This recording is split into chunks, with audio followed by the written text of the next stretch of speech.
when you were there experiencing it, it was easy to see.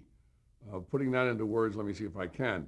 I was a big fan of that genre. I watched almost all of the Steve Allen shows. I watched almost all of the Parr shows. I was a late night junkie long before it even never entered my mind that I'd wind up on that show. I just loved that whole idea. I love particularly Allen. I love all those characters. I love the sketches he did. And so I got hooked on it. I was hooked on Broadway Open House. I was hooked on Dagmar. Broadway Open House had Dagmar, and Dagmar was a very voluptuous woman. She was like a slender version of Anna Nicole Smith, a proper figured version. And all she did was sit on a stool on stage. And every once in a while, they'd make a reference to her, or they'd go over and he'd throw a line at her. It was just the idea of really window dressing. Here was this big bosomed girl in a black dress sitting on a thing, and an object of desire for all the late night guys watching. And so I was one of those guys, and I loved Maury Amsterdam. I loved Jerry Lester's stuff.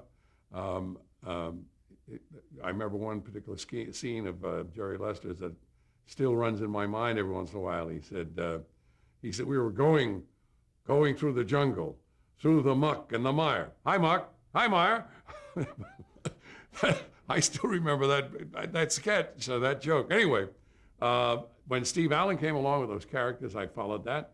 Then Parr. Now, I mentioned that Parr had been a sensation because he was newsworthy. He would do things that would cause the papers to follow him. He became a source of material for them.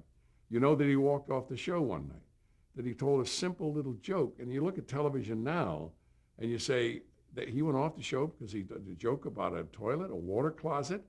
That was a terrible thing to say, and it's just absurd when you think that happened.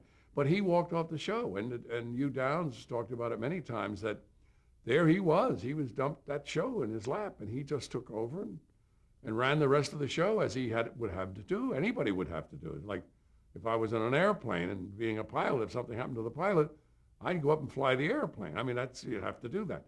But anyway, Parr, because he was totally different than Johnny,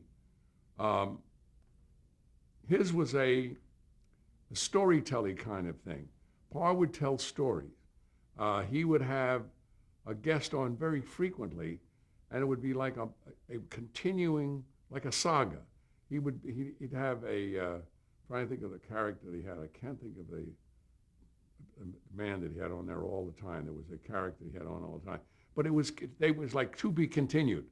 They would do so much of the interview, and then the guy'd be back the next week, and they'd continue right where they started.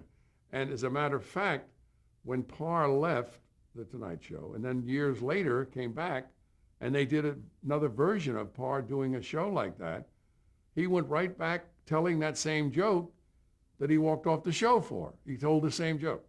So that's the way he thought. He thought in story more than little quick snippets, little quick jabs, little quick, this, boom, laugh. Parr was long and drawn out. So that was the real contrast of the two. Parr did very intelligent kind of humor, like Carson, same kind of thing. Parr addressed the affairs of the day like Carson did. But Johnny just had it more in like a staccato approach than the storytelling approach. That's the biggest contrast I would mention.